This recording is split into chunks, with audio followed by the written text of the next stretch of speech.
So we are live. This is the Conor Chepenik Podcast, and today I'm super excited to be joined by Texas Slim, who is the founder of the Beef Initiative. Slim, thank you for taking some time to come on the show. Hello, sir. I appreciate you, Chep. It's good to be here. And what do you like to be called, really? What's your nickname? Yeah, or what Chep, is it? Chep works. My last name's Chepnik, first name's Connor, but I like Chep. That was in college football. That's what everyone called me, so it kind of stuck. Well, hell yeah, you look like a Chep. So. I appreciate that. But no, man, I'm looking forward to this. It's been a long grind, and I haven't really got to talk to too many people yet. So Absolutely. It's cool. Let's have a good fun day today. Agreed. So to kick this off, I want to learn a little bit more about what compelled you to start the Beef Initiative. And as an avid beef enjoyer, I was lucky enough recently. MassAdoption, the Bitcoin meetup up here, put on a festival, and you had a cattleman's feast there, and I got to try some true grass-fed beef, cooked Texas style. And not that I don't love all beef, but man, is there a difference between beef that's been raised the right way, grass-fed, versus the stuff you get at the supermarket. So I'd love to just start this off by learning a little bit more about what compelled you to start the Beef Initiative. Well, to start off with, I always like to start at the beginning so you can understand who the hell I am and why I am like I am. But basically, I come from like the dirt roads of West Texas, and all I ever have known is agriculture. And, different forms of agriculture, all the way from farming to ranching to everything. It's just something that you're born into. And it's not that everybody is actually in agriculture, but you're surrounded by it on all fronts. And so I've seen our agricultural world change my whole life. I'm like a sixth generational Texan. That whole time it's been about knowing basically agriculture. So it's about 3.5 years ago, I got busted up pretty bad. I had a really bad health scare. And I had an internal injury. I've broken over 20 bones in my body. I've got like 14 pieces of metal in me. I got a broken neck. I got a half amputated finger. That's how I was raised. It was like freaking farm tough and, cowboy up and shit like that. So I got beat up. I was doing some metalworking and I got hit pretty hard, but, I just kind of ignored it. Well, me ignoring that pain and shit for so long, I actually suffered renal failure because I dislocated some portal vein or something internally, and they couldn't figure out what was wrong. I damn near died. They said, okay, you got like 6 weeks. And so I lost down to like 120 pounds. I mean, I looked like basically a starvation victim. And then they had to like pump 29 liters out of my abdomen because I was going through renal failure and nobody could figure it out. And I was just like, I wasn't paying attention for a little too long. And because that's how I was raised, is that I don't complain, deal with the pain. And that's what I did. And I just got caught up in, my life. But anyways, I had to look at myself in the mirror and say, oh shit, I'm damn near going to die. I had to tell my son that, hey man, I got like 6 weeks to live. And so I had to have that conversation with like a 14-year-old boy. So that's when I looked in the mirror, man, and I said, okay, you get this second chance, you're going to do something about this. And so what I did is I went really deep into food intelligence. I'm a research analyst. That's my professional career. I grew up, 19 years old. I was on 6th Street and I was hanging out with cyberpunks, and I got into the .com boom and bust and software engineering, all kinds of stuff. So I had a fascinating technology career. And so I just put all of my intelligence into one basket and said, you're going to go out here and do something about this. Because I know that we have basically a food problem and a health problem in the United States. So that was kind of the promise I made, that I was going to come to and get to the bottom of this shit. And I was going to look over my shoulder at my heritage. And I was going to say, what has changed? Where are we now? What are the issues? And it all came to basically when I started doing that, I had known about Bitcoin, but I hadn't really paid enough attention to it. I hadn't had that moment. Right when I started researching food intelligence the way I know how, I started doing that with Bitcoin. And man, I just teamed them up, and that's how we started the Beef Initiative. Just a lot of good Bitcoin-minded people, a lot of beef-minded people, and said, let's do something about this. So I got a couple of partners, and, we're about to blow this shit up. We're ready to go because we're having a lot of success. But it's really one thing about it. Our why is we're going to go out there and save people's lives, man. We're going to save ranchers. We're going to give the great American rancher a voice that he's never had in the digital world. And we have technology and money and basically food all colliding at once right now. We're going through some massive changes, macro changes. We all know that. So this is going to be something people are paying attention to, and we're having some really great Yeah, successes. it's such a beautiful thing. What technology can do for ranchers, and I think a lot of time people think of technology that they think of software, they think of the iPhone, but really there's technology in every walk of life, including ranching. You know, the technology you use to transport your cattle, the technology you use to feed them. I mean, technology is so much more than just the computer and the software on the computer that we use in a day-to-day.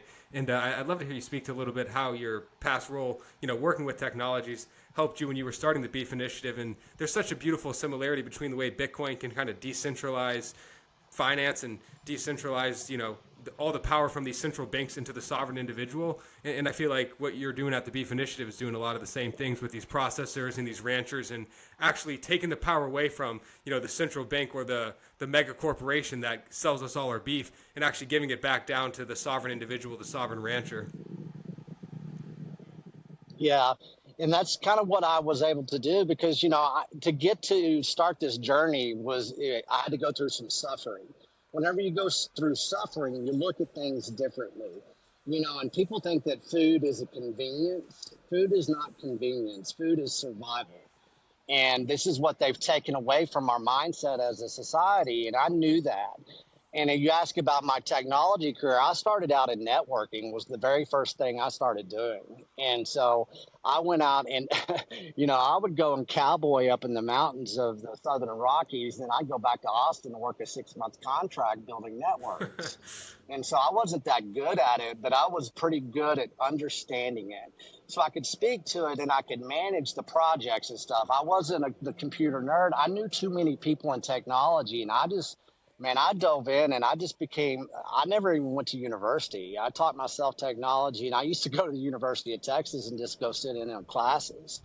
And so I was self-taught. So I had a really cool way of looking at technology that was from the streets. It was during those cyberpunk days, and I was fascinated with networking. When we could talk and make computers talk to each other and all this kind of Wi-Fi, man, I understand it from day one, and I started that when I was 19 years old. So I had a really good journey into that.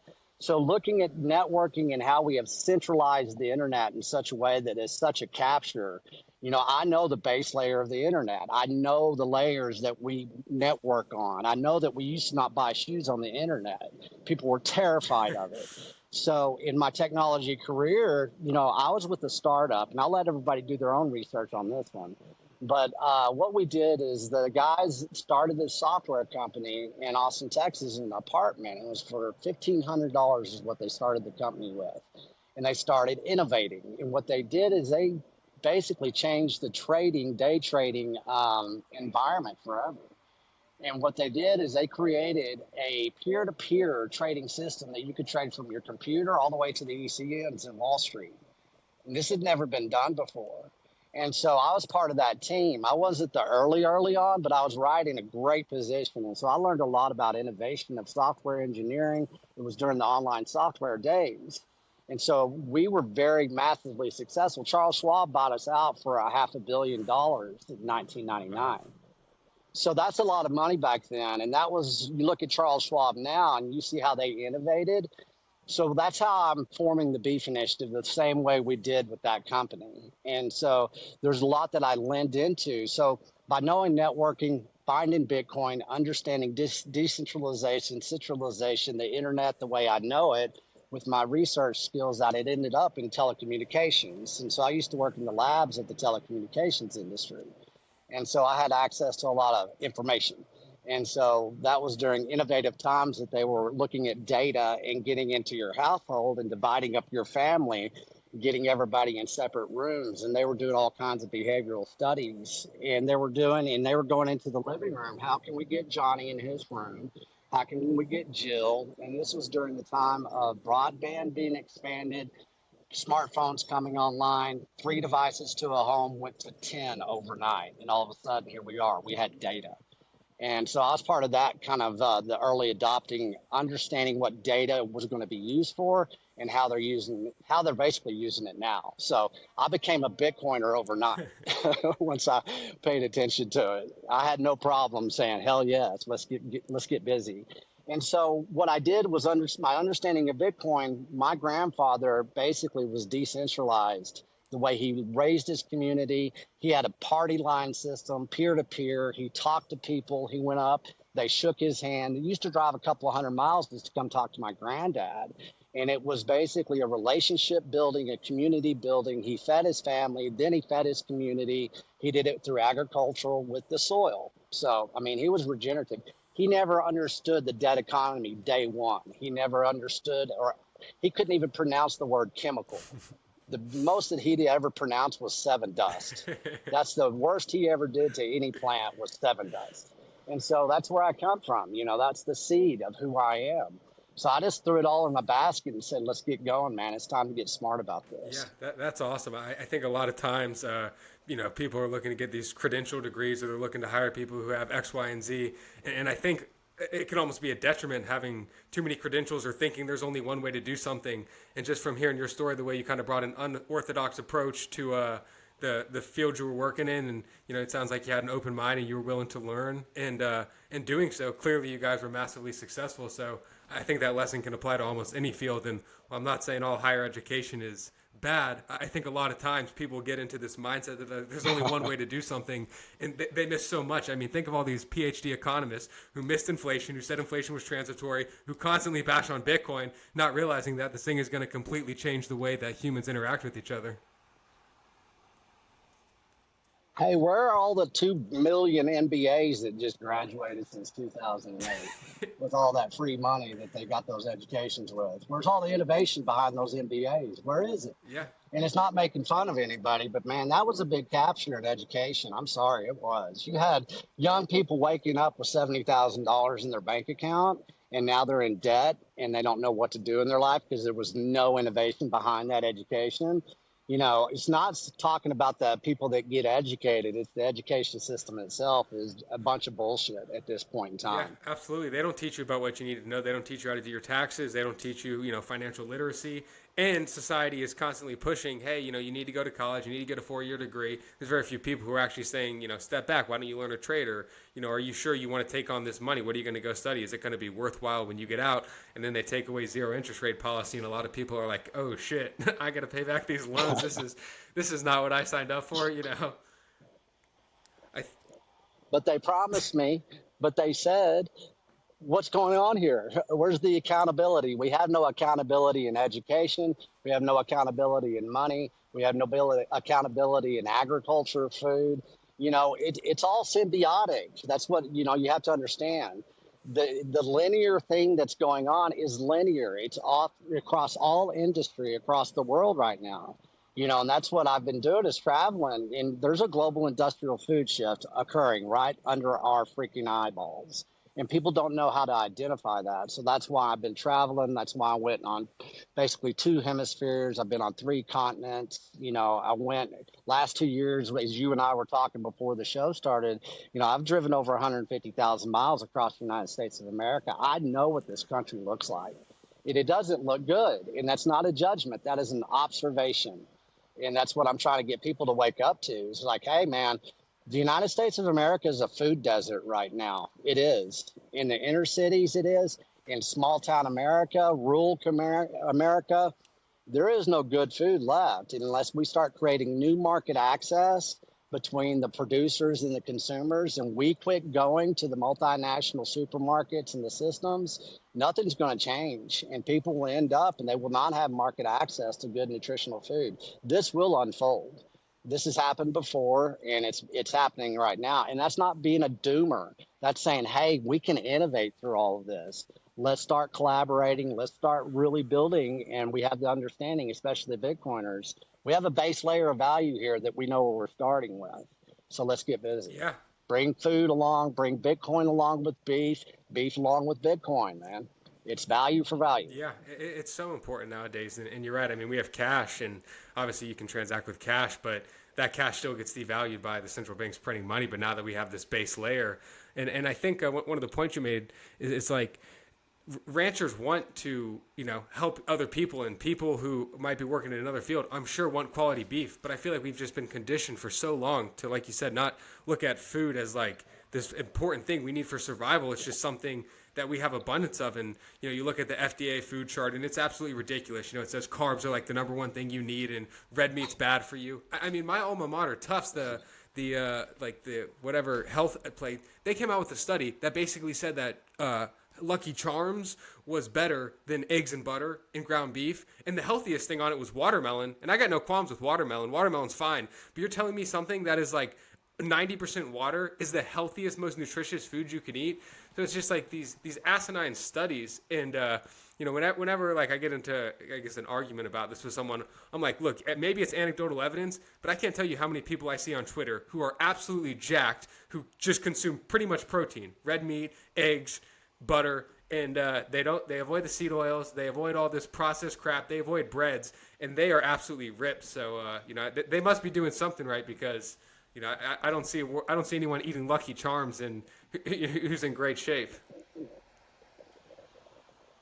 Well, what you do is you come across basically the big separation as people's understanding what food is, where it comes from. Most of the people right now are being sold, and then this is a global marketing plan, that food is science. Food is not science, folks. Food is biology. And it's always been that way. That's the only way we got here. It's not about basically saying, hey, it's veganism, it's carnivorism. It's about clean food that comes from clean soil. That's where you get your nutrition, is from the soil itself. The vitamins and minerals come up. We use, if you're a beef eater like me, because I'm a West Texas cowboy that loves to eat beef, and I grew up with a freezer full of beef. And so my whole life, that's all I've ever done. That is my number one staple that I eat all the time, always has been. And so, the proof is in the results of who you're looking at. I can go look in the mirror. I'm in my 50s, and I guarantee you, I don't worry about calorie counting. I don't worry about a damn thing. I don't worry about my blood work. What I do is I go out there and I eat animal protein and I eat clean food. And so it's always been like that. And if you don't understand that, then you have a separation of understanding what true food is. And if you do come from certain sectors of as far as demographics of people across this nation, you are basically eating multinational food corporation kind of inventions that they say is science. And it's just, we've come a long ways in 50 years, and it's starting to basically kill us. And if anybody that doubts that, well, we just had a report that came out, was 88% of Americans are now metabolically deficient or compromised or bankrupt. Okay, those are the facts from the government, man. Well, they just raised that up to 92%. What is metabolical health? Well, that is your heart, your liver, everything working together, everything being in unison. Well, you come across people that eat clean food, that don't eat the multinational corporation food, they're not suffering from that. They're that 12% that is not suffering the way that the rest of America is. Whenever you're on a protein diet like I do, I don't take prescriptions. I've never had antibiotics. I don't take antibiotics. I'm not afraid. I didn't get sick. I don't get sick. I get sick because I beat my body up, and, that's what I do. But as far as my metabolical health, it's good. And anybody that follows this path that the Beef Initiative talks about as far as food intelligence and beef intelligence, their life changes forever. You don't even have to talk diets. What you do is you understand that this is just a lifestyle. And all of this distraction and all this noise that you hear all the time through social media, everybody's got their opinions on what nutrition and food is. It starts, we got to learn how to eat the earth again. That's what they've stolen from us. That's all we're saying. Start and begin again. Find out what the source of the seed of what true nutrition is, and move forward, that what's best that works for you. That's it. It's as simple as that. It's so simple, it's complicated to most people these days. Yeah, you're right. The power of subtraction. Stop ignoring all the noise. Stop ignoring the FDA food charts that, it's just straight up propaganda. And I think that mission to decentralize beef is going to do so much, because why these multinational corporations are able to get away with the bullshit that they do is because when you go to the grocery store and you buy some beef from, just your random grocery store, you don't know the guy who made it. You don't know the processing center where that was made. I mean, you know nothing about it besides some nutrition facts that may or may not say genetically modified.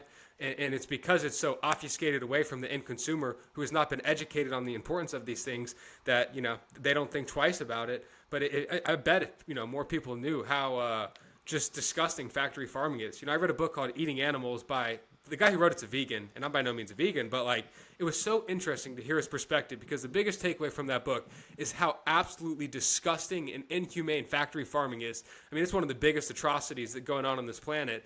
And then this same vegan, went and basically shook a bunch of ranchers' hands, basically interviewed a bunch of people who are doing regenerative farming that actually helps the earth. And the contrast, I mean, this guy said it himself. He's like, it is night and day, the difference between what goes on in these factory farms. And a lot of times, the reason they're having to feed these animals antibiotics and all this other crap on these factory farms is because the conditions are so disgusting and so messy. And I bet if more people understood that's what takes place, I mean, they would be getting in the car immediately, stopping this podcast and going to shake a rancher's hand, because, I mean, it's insane that the factory farming that the multinational corporations are able to get away with just to try and turn a profit, which profit's not bad, but when you put profit above, health, it's not a...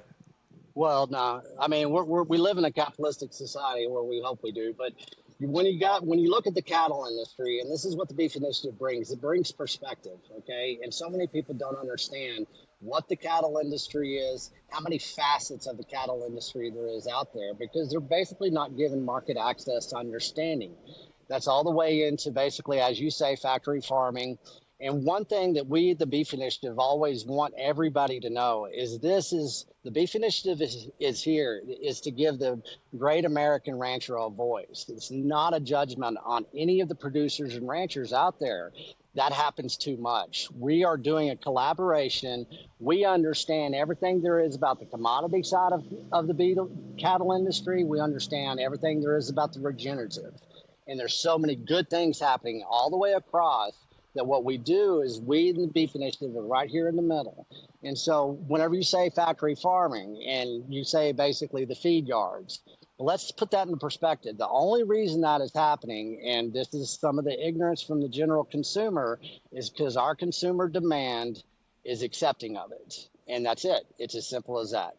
If we stop going to the supermarkets and we do go shake a rancher's hand, you're going to hear fascinating stories. You're going to go up to a rancher and you say, hey, would you educate me and tell me why you do what you do?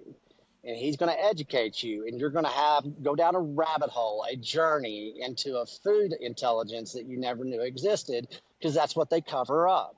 They don't want you to know most of our beef in the United States of America is controlled by 4 multinational processing centers. That's just the facts. So 85% of our beef in the United States is controlled by foreign entities. People don't know that. Well, let's bring it back to where it used to be. What did they steal from us? What did they take? Or what did they leverage out of our mindsets and our communities? Well, they took over the processing centers. Then they took over distribution. Then they created new markets, and the communities were left out of every bit of that. The small communities in which they learned how to process their beef, how to distribute that beef, how to create those relationships with those local producers, that's what they took away from the understanding of the general public. The general public has to understand the only way that we take back our food sovereignty is if we start building micro-processing centers across the United States of America. And we do that by basically building community through beef and Bitcoin. Being part of the Beef Initiative, we're in a big collaboration. We have 2 processing centers up in Texas. We're going out there and consulting on more processing centers. So there's a big way that we can help the rancher out there. The first step, quit basically validating the deceptions at the supermarket. There's other options out there. It takes a little legwork, but we're here to help you. We're the Beef Initiative. That's what we're here. That's what we're doing. It's such a... We have over 180 producers in our index right now. And I'll finish up with this. We have 180 producers in our index that you can go and find across the United States of America. I asked 3 producers to be in the index. All the other people were came in voluntarily, or basically people that had gone out there and knew about the beef initiative put them in there. We validate them. We have the cleanest beef in the nation. It's based on, what's the Bitcoin Don't ethos? trust, verify. Don't trust, verify. So our Bitcoiners, you cannot move forward with your food consumption until you have verified. Because if you're going to the supermarket, tell me and write me a thesis on all those words and all those chemicals and everything that they're doing to that beef. You'll never know. Do a thesis on what country of origin that beef is from. They're not ever going to tell you what it is. Within the Beef Initiative, we give you the rancher of origin. And we've got plenty of them out there wanting basically to feed America again. It's as simple as that. Yeah, that's such a good point. It kind of reminds me of an analogy of, I read Saifedean's The Fiat Standard, and he taught, like in the book, he tries to examine why Fiat came to be. And for all its faults, it helped gold to become a better technology. It allowed us to transact much faster. And I think there's a lot of similarities with, the points you just made about beef. And I'm blanking on the point I was going to make, but yeah, like that same don't trust, verify ethos is just, there's so many aspects to that go outside of just money. There's a great Thomas Paine quote that's the guy who wrote Common Sense, and says, "The harder the conflict, the more glorious the triumph. What we obtain too cheap, we esteem too lightly. It is dearness only that gives everything its value." And the point I was going to make is that when, the market did demand these like factory farms in a sense. The market demanded more and more beef. And how did farmers make it? Well, they started doing factory farming. So I think in my own analysis, I didn't take the step back and say, well, how do we get these factory farms? And the point you just made aligned so beautifully and reminded me of like, well, how do we get fiat currency? There was a good reason for it, but we don't have to put up with it anymore. Now we have the tools to solve these problems, to move away from something that did have its value and that the market did demand, but that we can now move forward in a much healthier, a much better, a much more harmonious, way for all of humanity.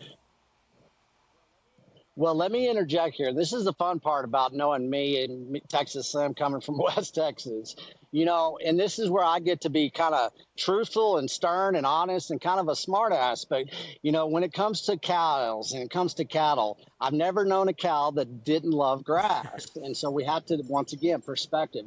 We've always had feed yards, folks. Cows have been eating grains ever since the beginning of time. So let's get perspective on when the feed yard became something that was taken over by the multinational corporations. That's what we need to look about in the United States cattle industry. How do we get back to that? That's what my grandfather knew. That's what so many people, we have 254 counties in the state of Texas. We used to have 254 processing centers in the state of Texas, micro processing centers.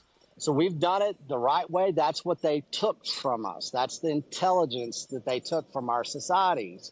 Well, how do we get back to gaining that intelligence back? Quit validating what they took for us. What did they take? That beef that's in the supermarket. That supermarket probably isn't even American beef. They take our meat because they control the distribution. They're called processors and packers. So the processor packers control all distribution in and out of this country. And so they're shipping our beef overseas. They're shipping their beef in from South America, Africa, New Zealand, Australia. And so most of the time you're probably not even eating American beef. And the American public doesn't know that. So you say that is wrong. All right, I'm the American citizen. I'm the Bitcoiner. You say that is wrong, and you're going to stand by that is wrong. Well, quit validating it and quit shopping it and quit acting like it even exists. It doesn't. If you're going to be serious about your food supply, you're going to be serious about your nutrition, you're going to be serious about the United States of American rancher, then you will engineer something, even if it's a little suffering, and you'll go out there and you'll find a rancher and you'll say, how can I help you? How can I be your marketing arm? What can you teach me about beef that I don't know? Tell me some history. And this is what we all need to do as citizens. We need to quit paying attention to all the fear porn out there and all the deceptions with climate change, with carbon, cows being carbon hazards, and all that crap that they're propaganda everybody's minds with. We need to go out there and innovate with relationship management and relationship building with those who want to feed us the right way.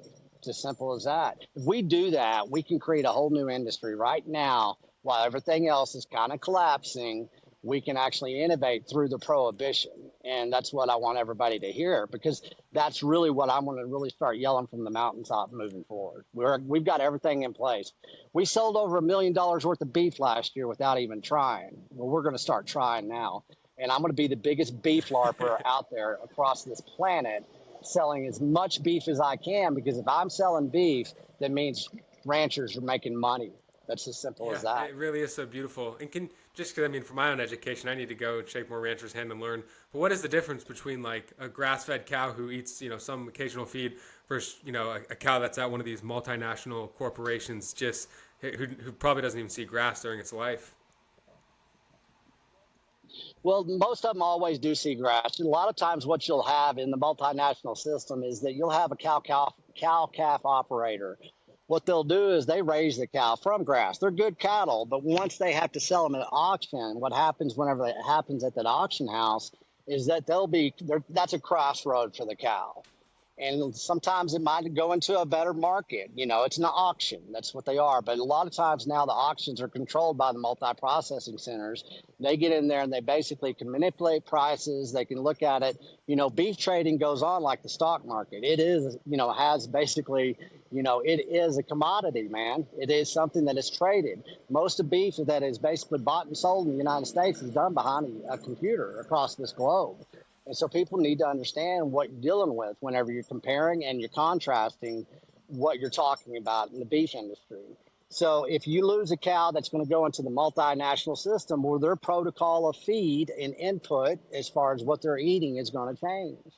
They have different contracts. We have global contracts of what's acceptable in beef. You have certain antibiotics that have to be used. There's all kinds of things and new protocols that cow's going to go through, and it's gone. It's gone forever. That cow-calf operator is never going to be able to tell you where that cow went.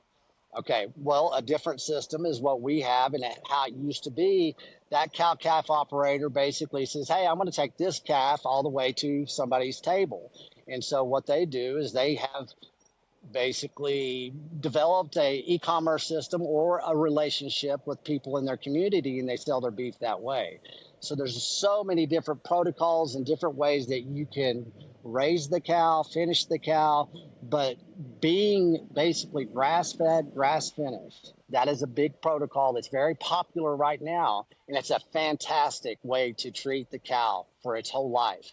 But you're also going to have regions of the country. You're going to have always kind of different geographical situations where sometimes a cow that is started on grass will go through a protocol that does include some supplemental feed, but it's organic feed. It's not commodity grain. It doesn't have any chemicals. It's not GMO. So it's okay, man. That's the type of beef that I love.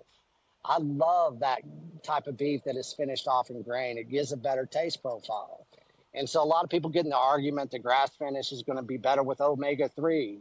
Well, I got studies, and I'll start releasing that this year, that I've got organic grain finish that matches up with grass finish, grain finish. So there's a lot of arguments. I don't worry about that crap, man. If that cow had a good life, and I know that rancher, and they do it the right way, which is the basically regenerative way, man, I'm going to eat everything in front of me. I got 5 ranchers in my freezer. I'm not going to be picky.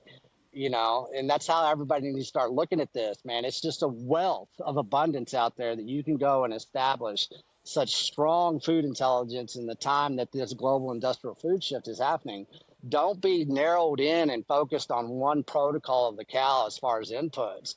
Go out there and learn all of them. Find all the ranchers you can that do the different way, and they want to tell you how they do it, because they're being transparent with you. They're being authentic with you. If they're doing it right, they're going to tell you everything that they're doing with that cow. They're not going to hide anything from you. If you got a rancher that's hiding stuff, well, he's hiding stuff, right? So why would you deal with it? Common sense. Yeah, no, absolutely. And to your point about going and shaking a rancher's hand, it's a win-win situation. It's like I really believe Bitcoin establishes a lot more win-win situations, because when the base layer is sound, people can enter into mutually beneficial trades. And the same thing, when you go and shake a rancher's hand, there's so much you can learn about the beef. I mean, just talking to you now, I'm learning so much about beef. And at the same time, we should start orange pilling ranchers and tell them about these new technologies that basically, I'm sure they understand, when they're going to buy, feed for their cattle, and it's way more expensive. I'm sure they're trying to understand why inflation is just decimating their margins. So I think that's such a good point. And one thing I want to ask you about both your international and national travel, but I'm curious first on the national level. As you've gone across the states, is there anything that Yeah. stood out to you in particular about the difference between ranchers and, I don't know, say Texas or Massachusetts or California or really any place in the United States that you traveled? Not really. It's all the same. That's the thing about regenerative practices. The soil's the same, the grass is the same, the location's the same, but they're all different, but they're the same. We've been doing this for thousands upon thousands of years. The cow is a land tool. And if you look at this is a good rabbit hole. If everybody likes to do this type of rabbit hole studies that I'm giving them, look and see why ancient civilizations, since the beginning of recorded history, every one of them honored the cow. They worshiped the cow in their own ways because they knew the cow gave them life. And there's so many different ways that you can look at that as far as growing soil, okay, giving basically birth and giving, regrowing the grasslands in which you lived in, giving you milk, giving you nectar, giving you beef, giving you life, giving you leather. The Native Americans basically used every part of the bison. And what did our government do? They took away the bison because that's the only way they could defeat the Comanches. People don't know this stuff, and they don't understand what's going on right now is a lack of beef intelligence in this nation. The more you go down the rabbit hole of understanding beef, the cow itself, the history of the cow, you will empower yourself in a way that you just don't know yet. And I tell people, man, you got to surrender over half the time and then take action on that surrender. And that's like, hey, I don't know where this basically studying and research is going, but I guarantee you, once you go down that rabbit hole, you want to go down further, just like Bitcoin. And so it's just not selling beef. This is basically creating a whole new industry, bee industry right here in your mindset. Don't pay attention to all of the nefarious crap that's going on out there. You just get confused. All you do is parrot. Hey, what about climate change? What about this? I just don't validate the deceptions, man. Whenever I was a child, it was going to be the ice age, man. You had freaking Spock on TV saying you're going to freeze to death, I grew up in Amarillo, Texas, man. Its nickname is Bomb City. We were going to get blown up by nuclear weapons. There's always propaganda, man. And the more you focus on the propaganda, the more you live in fear. The more you have fear, the more they control you. Fear is a lie. Live in truth, man. Get to the basically truth in food and your life changes forever. It's not a freaking diet, man. This is not anything except getting empowered as Bitcoiners and people that want to have clean health the rest of their lives. Yeah. No, that's it. That's beautiful. Focus on what you can do to, focus on the solution, not the challenges, because there's always plenty of challenges out there, and dwelling on the challenges ain't going to get you anywhere. You're just going to be pissed off, depressed, and annoyed. Well, I was a ski instructor for many years. I grew up just skiing ever since I could walk. But, we used to teach people, what happens in your skiing and you don't know how to ski and you look at that tree.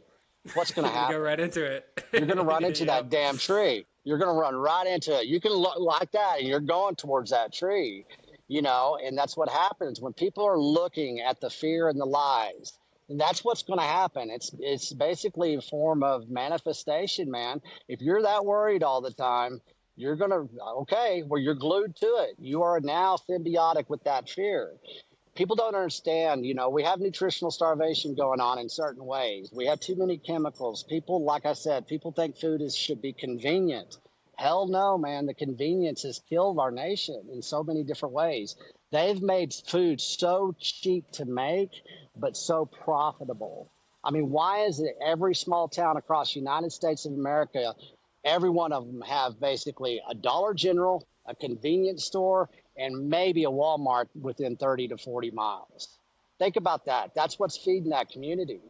And people don't realize this shit. And how is the richest nation on the planet is basically now a food desert? Because I've been to Australia. Australia's captured in its own way with its beef industry. It's basically turning into the China beef industry. But like in Asia, Land of Smiles, Thailand, which was Siam, they have something called the Elders Doctrine there. They've been eating the same way for thousands of years, and I guarantee you they are a hell of a lot more happy, a hell of a lot more freaking healthy than we are in the United States. And they say that they're a third world country. Hell no. We're getting to be a third world country when it comes to nutrition, when it comes to health. And, I always tell people, you guys are glued to all these wars and shit. We don't need a war right now. All they got to do is cut off our prescriptions. Where did most of our prescriptions come from? Man, did we not learn anything during COVID? Supply chain issues? Let's wake up here. 100%. COVID was a beta test. Yeah, COVID was a beta test when it comes to supply chain and basically how they can disrupt it. We've got BRICS now. I mean, all the Bitcoiners should know about BRICS. That's Brazil, Russia, India, China, and South Africa. Why are those all of those ganging up? It's a new Silk Road. Distribution is going to change in this world. Market access to clean food is about to change.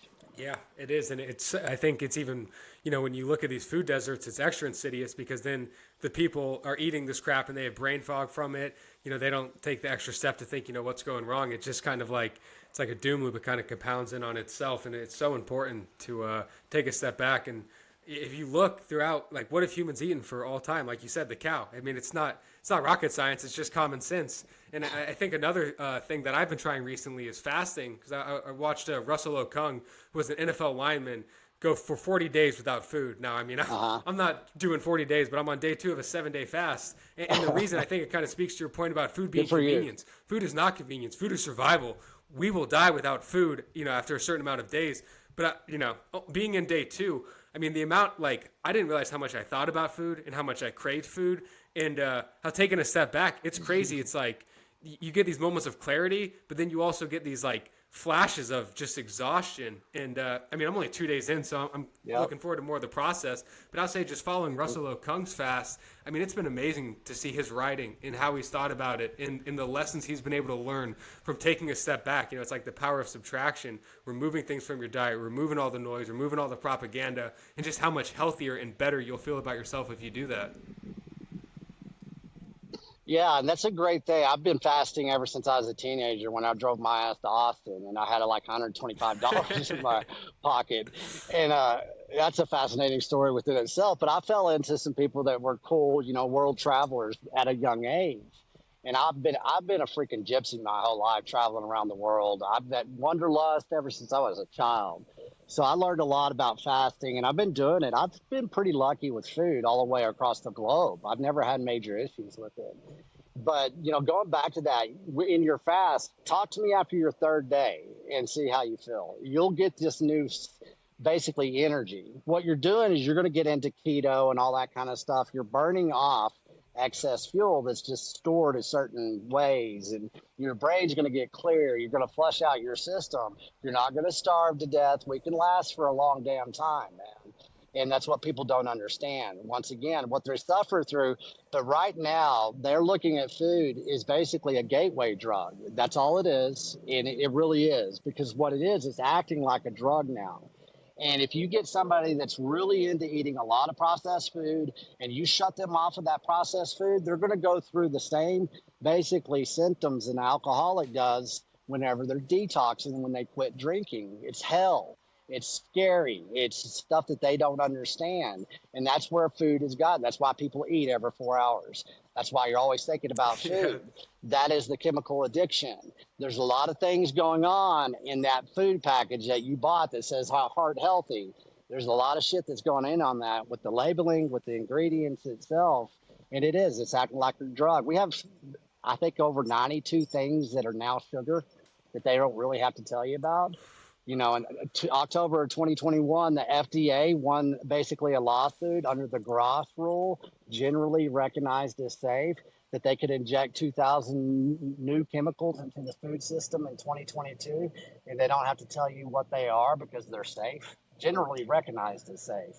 So this is what the general public doesn't understand about food. And that's just the type of stuff that I kind of found out and put it all together. There's a lot of stuff going on. And if you're walking the middle aisles in a supermarket, man, you're eating the same sludge. It's just a different package and a different label. And it's from, the multinational food corporations. There was a big consolidation of global food corporations at the same time that there was a consolidation of the chemical and grain companies. Bayer bought Monsanto, and that was a massive consolidation.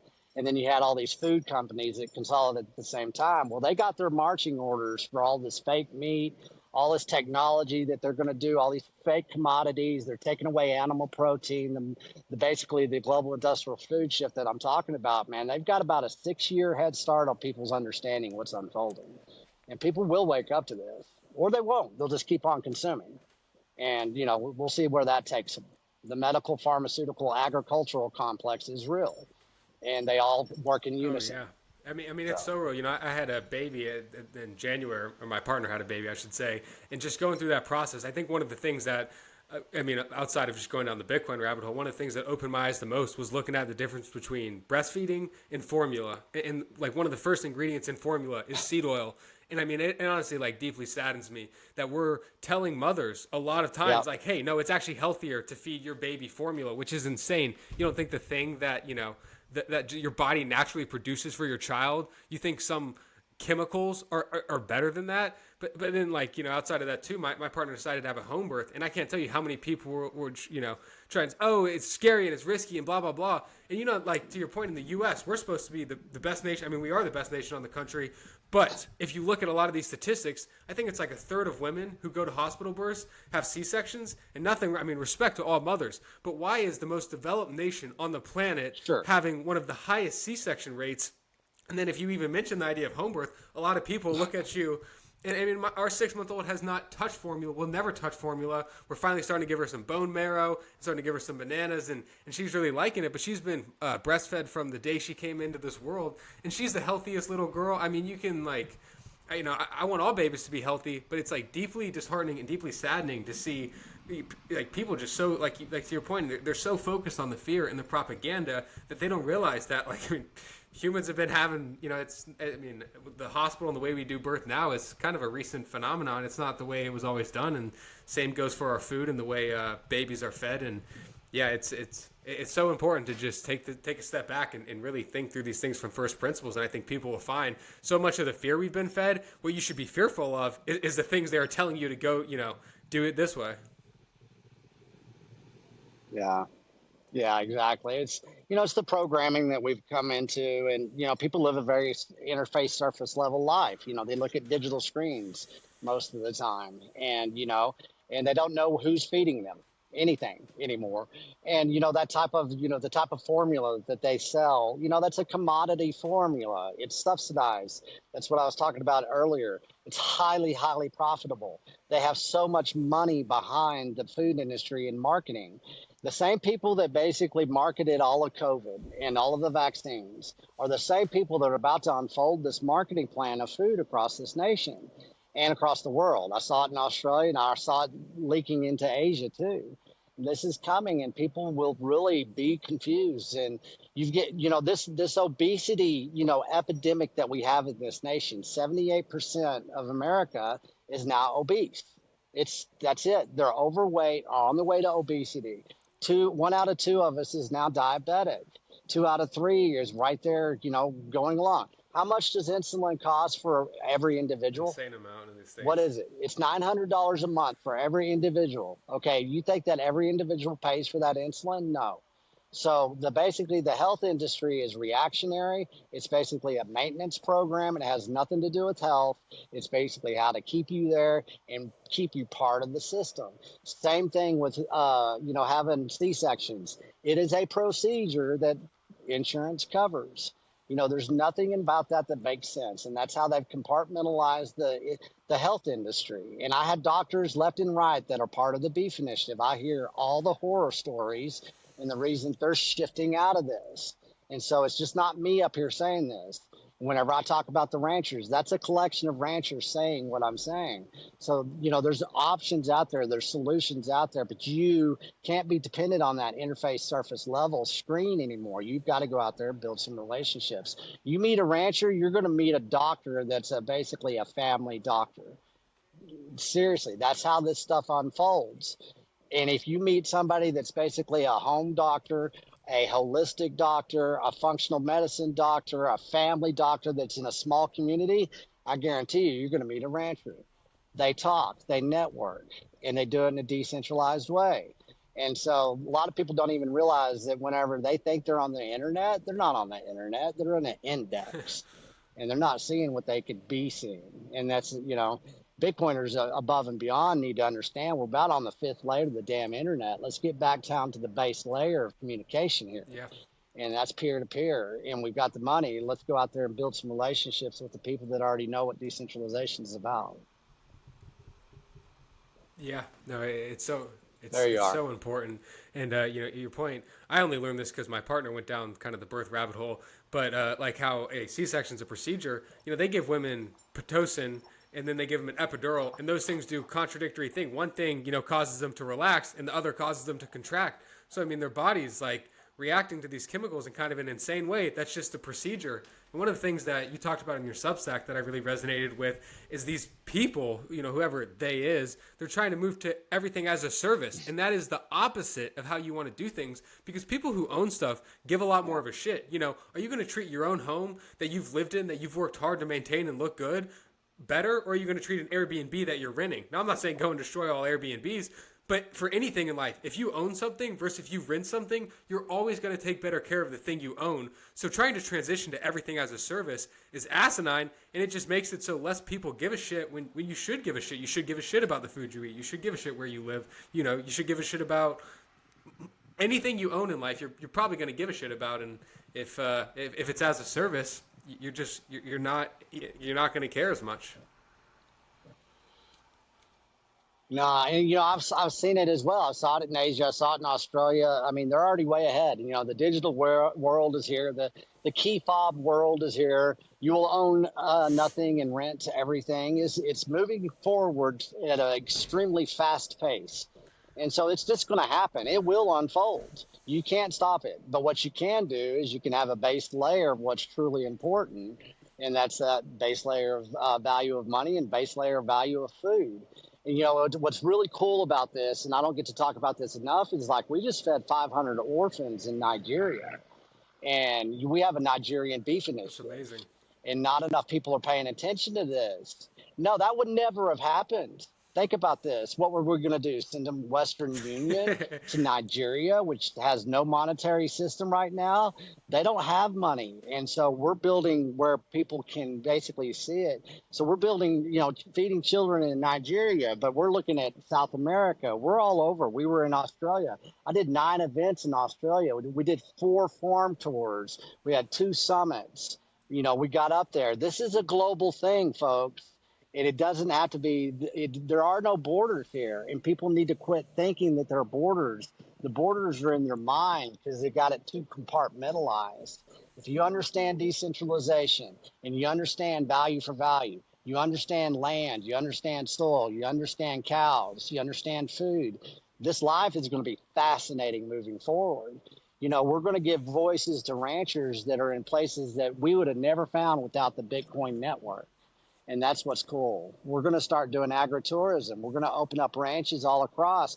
We'll become the Airbnb, and we'll do it with the base layer of Bitcoin, where you can go and say, hey, I'm going to go to the Beef Initiative and look at their mapping system and say, hey, we got Dominic out there in ethical farms outside of Doongog, Australia. I want to go stay there. He's got horses and he's got cattle and he's got some tiny homes. Or, hey, how about Jacob Wilkie out there at Wilkie Farms outside of Albury, Australia? Let's go and do a farm tour and help them out and go vacation there instead of freaking taking a cruise. So we're going to start opening up the gates all across the world. And that's what people need to help us out with. This is a collaboration. We're basically the pivot point. We are the platform. Let's get the collaboration moving, going global.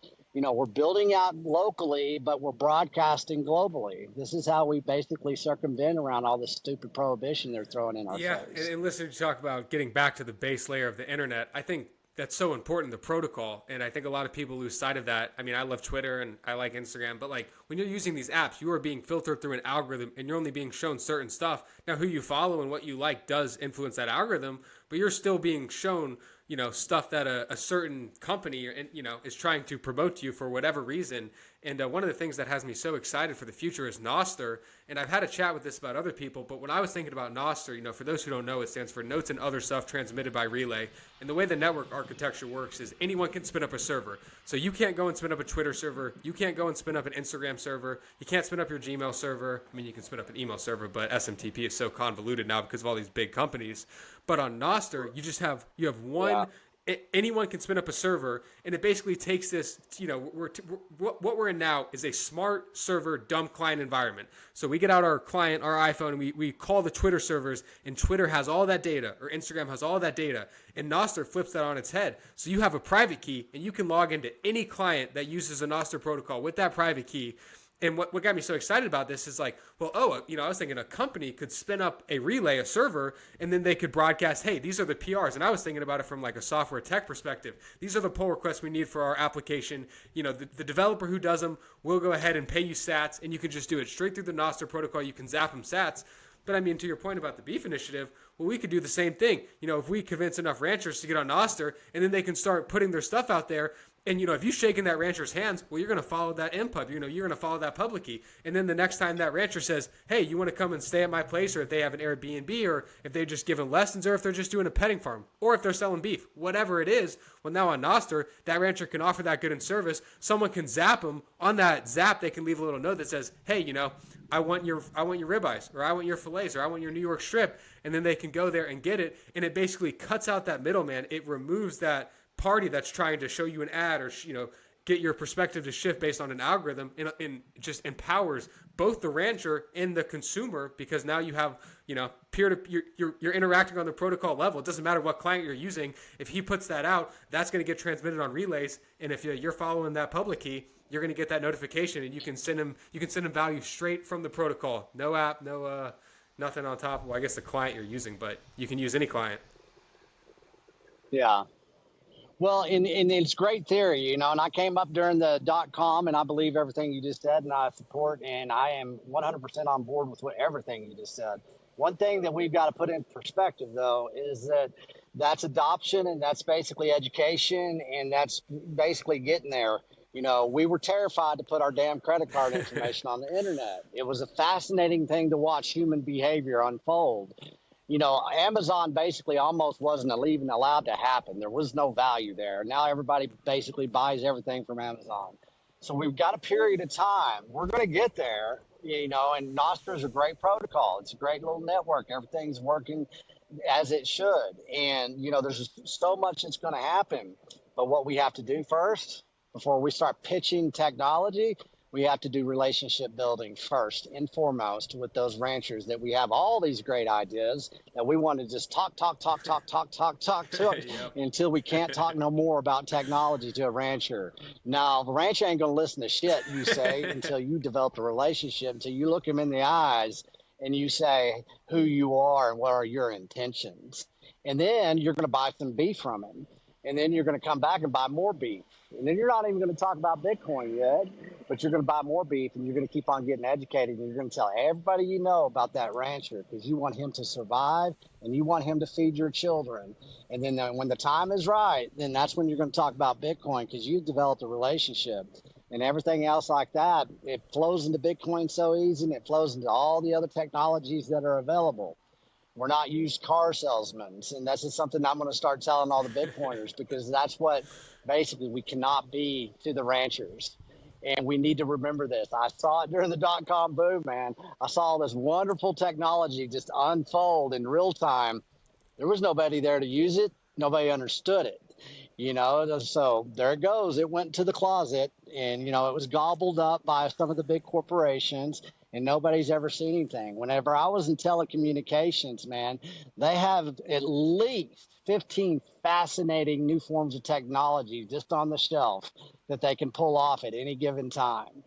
And so we have to understand that. The reason they don't pull that technology off is because the general user basically wouldn't know how to use it. And so we always have to remember that. With ranchers, man, they've never had a digital voice. They've never had a digital education. They shouldn't be asked to. What we should do is we should be servant leaders to them to go educate them, because they're feeding our family. And we shouldn't ask for anything in return. And if we can do that and take that mindset, then that's when the technology moves forward. But you can be all idealistic all you want, but that's going to go zero, nowhere. And they're going to look at you and just say, yeah, nice. I've heard that shit before. No, it's such a good point. I mean, you look at the dot-com bubble and everyone laughs at like pets.com and like what a joke it was. But the corporations that did emerge out of that, I mean, Apple, Microsoft, Google, Chewy, I mean, they've gone on to be some of the. It was iteration, yeah. There was iterations and everything. 100%. But yeah, so many were just lost because they were so ahead of their time, and rather than, trying to provide that value, build the product that people demanded, like, the ones that succeeded did, they were so focused on, I think to your point, evangelizing. And it is exciting what these technologies can do, but you're right, we're going to have a 20-year period. And I'm sure going up to Rancher being like, hey, imagine a protocol where you could take your, private key and go to any client. It's like taking your Gmail and going to Twitter or Instagram. Or, they're going to be sitting there looking at you like, what the hell is it? They're going to look at you like a used car salesman, right? Get out of my face, man. You gotta. Yeah, get out of my face. It's just, 100%. They're going to tell you to calm down. And see, that's it. Well, what we have done as a society, and especially as men, okay, and whenever it was 2004, I believe, 2003, and I was basically assigned to write an article, and it was about, what was moving forward. We had email. We were communicating differently through email. Texting was coming out, getting steam. There's a lot of technology coming down the pipe, and a lot of people don't understand the telecommunications industry. In the very beginning said they didn't know if they were going to adopt the internet. That was always a funny one. But the people not understanding technology and how it evolved. But back in 2003, 2004, I did a 6-month study. It was called the Division of Interpersonal Communication. Okay. What does that mean? Interpersonal communication is peer-to-peer, face-to-face, eye-to-eye. It's basically being present. It's accountability. And so what we've done in society is with communication, there is no accountability. And so whenever you break down that form of accountability through the lack of communications, division of interpersonal communication, that's where we are in this nation. That's what we are across this world. People need to understand this, that they're being programmed in a way that they've been looking at for years to basically not allow you to have the relationships and that type of peer-to-peer relationship that you really want. And it's going to get worse. There's a new layer of the internet coming. They'll play tricks with it. They'll authenticate in different ways. They're already doing it through Google. They're doing it through Airbnb. They're doing it through all of these different types of mega corporations that are part of the WHO and the IMF and all that bullshit, the WEF. So it's coming. So what do? Well, you innovate around it and you don't participate, because there's such an abundance of wealth, of opportunity out there right now across this world to go innovate with technology that's readily available in front of us. Get off of those layers of what they're selling, man, and this is the time to go. My grandfather, he survived the 2 world wars, the Great Depression, the Spanish flu, the Dust Bowl, gold confiscation. And one thing he never understood he did not survive was the dead economy. So it's been destroying us for a long time. And so, but what he did say is during times of mass prohibition, you should perform mass innovation. If it's going to suck, then why not make it suck for you and engineer your own suffering before that suffering gets engineered upon you? And that's what a lot of people in the United States needs to really start thinking about. Quit searching and craving convenience. Ask yourself, why do you desire what you desire? Take a fucking inventory and say, I'm not going to validate these deceptions anymore. If I'm going to be a sovereign individual and I want freedom, well, you're going to start with the source of the seed of the issue, figure out what it is, and then attack it with some innovation. And that's exactly what we think about in the Beef Initiative every day. Yep. We're going right at this shit, and we're not going to hide. Nostr's a great layer. It's a good tool. Bitcoin's a good tool. But, man, we're building industry here, and that's how people need to start thinking. I'm developing relationships with Bees Nerds, and he's maple syrup out of Ohio. We got Claire and Fritz doing regenerative skincare with tallow out of New Jersey. We've got all these people that are innovating right now, and they're doing it from their homes. And they're selling mass amounts. They're exiting the system because they're not validating the deceptions. And once you do that and you allow yourself that rabbit hole of focusing on basically decentralizing your food, innovation just explodes. And it's about to explode because this year alone, I'm going to talk about processing centers and the importance. It's the center of the universe moving forward. There's a consolidation going on in processing centers, and people don't understand that. If you don't have market access to your own processing center moving forward, you're not going to have market access to a lot of things that you're going to want. Yeah. Bear markets are for building, and you're right. With the rise of these AI tools, these large language models. I mean, I'm a big fan of ChatGPT and all the art generators. But the flip side of that is they're going to be able to do stuff on the internet that we can't even imagine. I mean, I was listening to a video that was talking about how they've actually built like a ChatGPT, a large language model of censorship. So it's not that they can censor 23 million tweets or something, the guy claimed, but they use that large language model to flag certain things and then censor them that way. So the things that are going to come on the internet, on the one hand, is exciting, but it's also like, you better watch out. You better be careful. And to your point, it's more important than ever that we go in meat space. And as badass as tools as Nostr and Bitcoin are, well, you better make sure that you have, you've shaken that rancher's hand, that you've gone and you've actually engaged with that person in meat space. So when they get some deep fake video, you can meet them in person. You can say, no, that was not me. I don't know what psyop someone's running, but that was not me. I had nothing to do with that. And I think encryption and these tools are incredibly important. But I think what's equally, if not more important, is like you're saying, going and actually shaking these ranchers' hands, meeting them in person, building during a bear market, innovating, and, when you use the internet, just be cautious because it's changing rapidly. And if you thought these algorithms and the censorship was bad now, well, it's going to go to a whole nother level when they have AI tools that can, look for keywords and ping it and just... Yeah. I mean, I guess they already kind of have it, but it's just going to get worse. Well, and that's what I want people to understand. I've been around the country so much, and I wasn't on the interstate, folks. I was on the back roads of this country, and there's so much to see. There's so many people to meet. I did 6 Beef Initiative summits last year across the United States. We did it in Australia. I've seen this world. I've seen this country. There's people out there that are doing this, and Bitcoiners need to know this. And Bitcoiners need to know if they're trying to innovate, if they're trying to change their lives, start with building your community through food and through those relationships, man. It's going to be a fascinating journey. And the relationships that come out of it, I've met so many fascinating people across this globe that I didn't know just 3 years ago. And that's what you need to open up, man. Open up your perspective. Start having some imagination.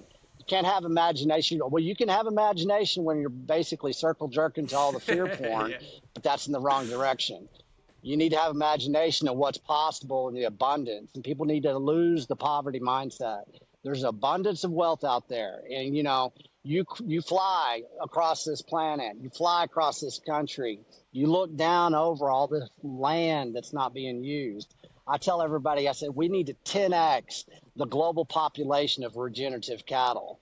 They're saying it needs to go away. Bullshit. We're going to 10x this shit, and we're going to go and utilize, and we're going to educate through sound money and sound food. That's how people need to start thinking. And the only way you can think that is look at something like the Beef Initiative and change your consumption model of your audio, your video, and your food. And do it laser focused on what's going to make you powerful, what's going to give you clear of mind, what's going to give you integrity. It's going to be based on transparency and honesty. And so there's something here. And man, people have come to these conferences and they've changed their lives. And that's not coming from my ego, man. This is what we hear. And so there's a magical thing happening. And, there's a lot of great people in the Bitcoin space that have been really supportive of Beef Initiative. And so this is a collaboration, man. Everybody join in, man. This is how we do this. And we're going to have some new functions coming up next year. Man, it's going to be the biggest orange pilling and beef pilling that I can pull off. And, it'll be an international beef initiative, basically lifestyle summit. It ain't going to be boring, man. It ain't going to be little Socratic thinkers up on a stage. No, we're going to get serious and we're going to rodeo this shit up. And we're going to have some fun in this lifetime. And we're going to show people how to do it. And so that's how we're going to start moving forward here. Fear is a lie.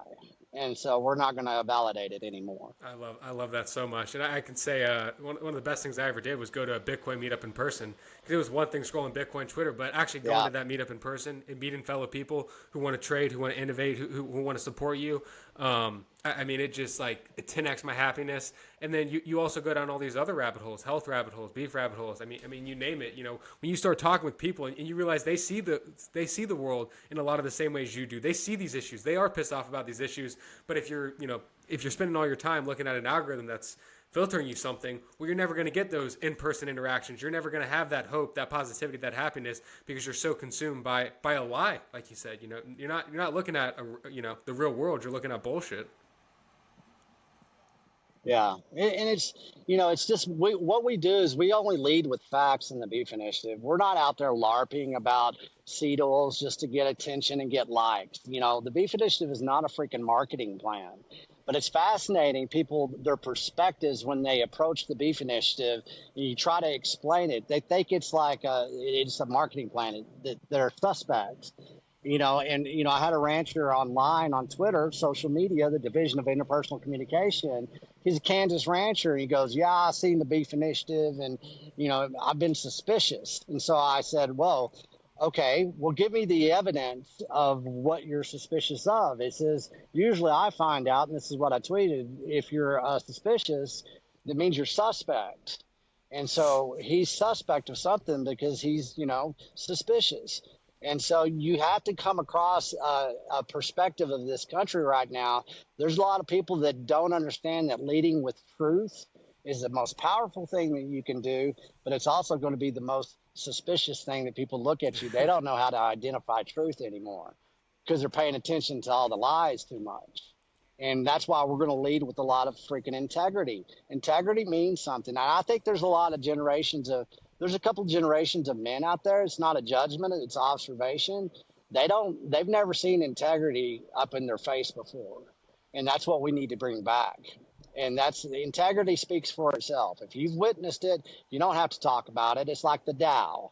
If you know what integrity is, it's unspoken. And so that's what you're going to start seeing from me and how I orate everything and how we move forward. Because we're trying to save this, basically the Great American Rancher, because they are being consolidated. Our food system is being consolidated in a way that we're not going to allow or that we're not going to participate in. Yeah, so. No, and I mean, I can confirm that, seeing you in person, seeing Butch in person, what you guys were able to do with that cow was, I mean, it was incredible. But also... That was fun, wasn't it? That was really awesome, cool. That was a good great time. But I think, too, like raising a kid now, it's like, part of me gets so excited because these up-and-coming innovations that they're going to use, it's going to be like second nature. I mean, seriously, it blows my mind how lucky I am that, I live up in Boston, and a lot of my family's in Florida, and then I can just FaceTime them and show them their granddaughter, and, that's so special I can do that. So on the one hand, I'm like, this is so cool that we have this technology that connects us like never before. But to your point about integrity, it's like, we got to make sure we raise people with integrity, because it's, as great as technology is, it's never been easier to not have integrity and to, make these remarks on, a social media platform that, you don't face any consequences for. A lot of people on Twitter would say, it's easy to say that on Twitter, but they'd never say it in real life because they get punched in the face if they said it in real life. So I think it's something for me to consider raising a kid. How do I raise her with integrity, but also, help teach her that technology is a very powerful tool. It just has to be used correctly, because there's a lot of dangers with it too. Yeah.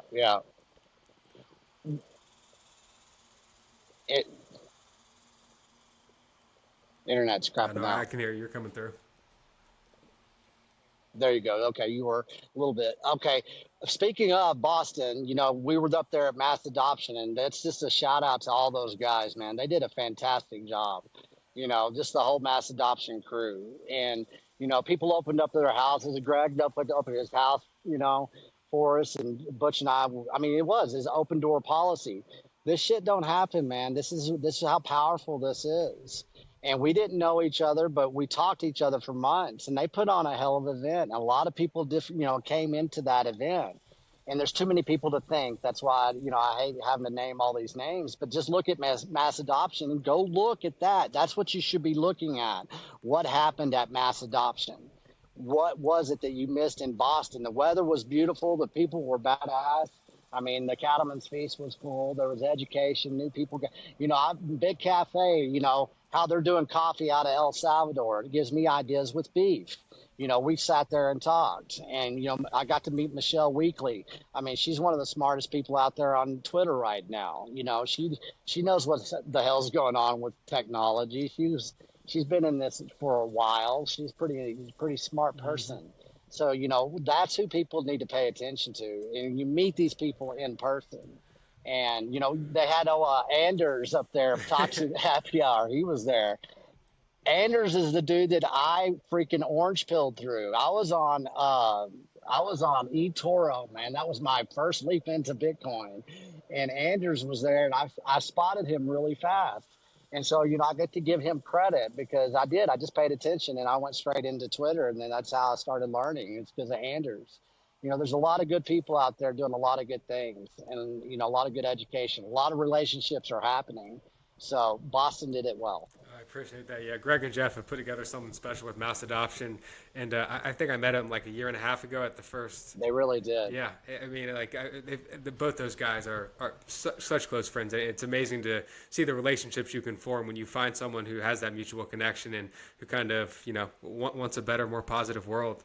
Yeah, Texas Slim, I got to be conscious of your time. I appreciate you so much for coming on this pod. It has been an absolute pleasure to chat with you. Where can people find you online if they're listening and they want to learn more, go down the beef rabbit hole? The best thing you do is you get into the Beef Initiative, beefinitiative.com, and you sign up for that Substack. That's our portal. Everything's coming through that. We're on Podcasting 2.0. We've taken a break right now during summer because we're building content. We got 2 years with our content right now that we're going to start releasing. Nice. So you're going to get everything through the Substack right now. I want to try to grow that Substack to 100,000 people as fast as possible. If we can do that, if people could go to beefinitiative.com, sign up, study the Beef Initiative. We got so much that we're about to unfold.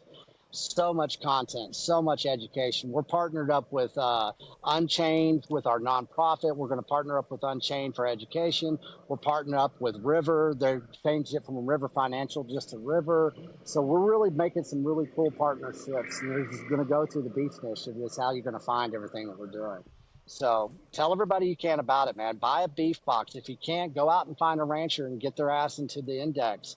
It's open source. It's crowdsourced. You can go to the beefinitiative.com right now, go to producers. If you know a rancher, go there and read it and put them in there and let them have some consumer demand pointing their way. That's what they're waiting on. That's what Bitcoiners can do across this nation, and it's soon to be across the world when we build out this index. But, Jeff and Greg, thank you so much. MassAdoption. Chep, thank you. Appreciate My pleasure. Man. Good to meet you in person and good follow-up here. And anyone listening, all that will be in the show notes, so just head on down there and you'll find everything.